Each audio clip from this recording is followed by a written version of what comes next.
Thanks for watching 4-Color Commentary. I'm Mark Allen, and I'm here with a retrospective on Iron Fist Volume 1, number 4. And great, another great Gil Kane cover here. I like the, just a really cool perspective there. We can't see Radion's face, the villain, but it's a nice perspective on, you know, the plight of Iron Fist and the danger that he is in from the villain. So I like that. And so anyway, just opens with a great cover.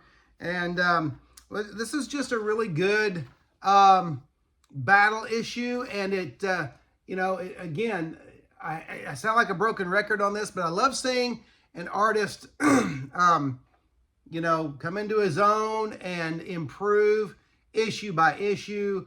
In some cases, it seems like panel by panel. We've seen the Charlton work of John Byrne. What's really cool is whenever I do these and I start critiquing and I start talking about, you know, how Byrne's work looked with Al McWilliams, and then this new inker, who I still don't know who this is, Frank Chiaramonte. And it's looking more like Byrne. Well, there was a letter in the letters column of this issue that said basically the same thing. They were talking about how when Byrne came in on the art on issue 1, they're like, who is this? This does not look like the John Byrne that was doing work for Charlton. And I felt the same way. This is starting to look more like that John Byrne. And so here's the opening page with the, you know, Iron Fist with his back against the wall and, you know, facing a larger, very intimidating opponent. But this is just a great battle issue. Lots of great action. Lots of great kung fu action, and you know, just some really, you know, lots of drama. You have the first instance of Iron Fist, of Danny healing himself with the Iron Fist, because after the first explosion took place last issue. Then after a second explosion in that building, you have Iron Fist lying in the rubble, and he ends up using the Iron Fist to heal himself. Let me find that, because he's got internal injuries and everything. And here's a great montage, or a great, not montage, a great storytelling process of Iron Fist healing himself, or Danny healing himself with the Iron Fist. So very cool stuff. And you have something else in this story, and it's good for us, I think, to put ourselves, to go back and reread these stories, and to put ourselves in the position of, as much as we can, reading these for the first time. You had Davos, the Steel Serpent. Of course, he first appeared, I think we saw his first appearance, I think, in Iron Fist 1. But he does something that we see for the first time again. He goes on about, and it drives home the point that the Iron Fist is not the focusing of the chi. I mean, that's technically called the Iron Fist, but in Kunlun, the Iron Fist is a mantle, okay? He is the representative. The Iron Fist, he or she, is the representative of Kunlun, or the champion of Kunlun. And because you have Davos here, he has a little bit of a dialogue here where he says, Iron Fist is alive, Meacham. I can feel it. We're like brothers, he and I, two sides of the same coin, except that he's all I'd hoped to be, all that has denied me forever. He is the Iron Fist, and for that, I'm going to kill him. And yet at the same time, we see, this is the first time we see that Davos is able to focus his chi into his fist like Danny is, and, you know, use great power in that punch, all right? So we see that he has that same talent, that same skill, and that, just for the record, the matter of Iron Fist and Davos isn't settled, for the first time anyway, in the Iron Fist comic book, the Iron Fist series. We'll see that later on in another Claremont and Byrne storyline. But anyway, so just a great, really neat, you know, I put myself as much as I can, try to forget what I know, and put myself as much as I can back into, you know, reading, a fan who's reading these for the first time.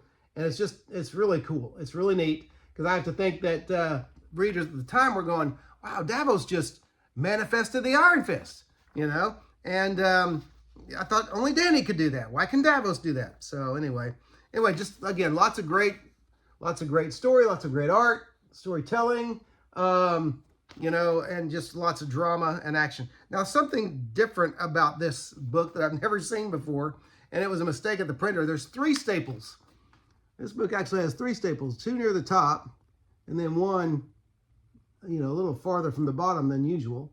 So this one actually is a little more secure, but I found that interesting that there's 3 staples in this book. Usually there's just 2.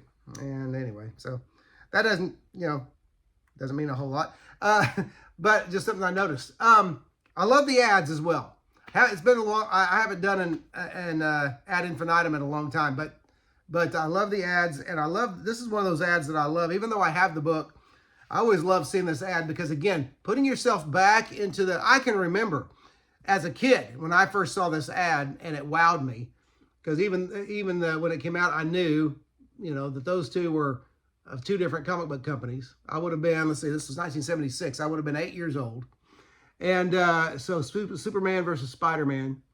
I remember flipping when I first saw that, but I had no idea where you'd find it. You know, I know it says, you know, on sale January, or reserve your copy by ordering today. I don't remember if I actually looked for it at grocery stores and drugstores where I was getting my comics at the time. I never personally saw it on the racks. The first Treasury edition Marvel DC crossover I can remember seeing on the racks was the Batman Hulk, and of course I bought that. But and I have that one today as well. But anyway, this still has the Marvel value stamp. I don't know whose feet those are. That's kind of an annoying Marvel value stamp. Okay, it was obviously part of a larger image. So anyway, it's just a great issue. Lots of great John Byrne art and Chris Claremont story and characterization, and good stuff, man.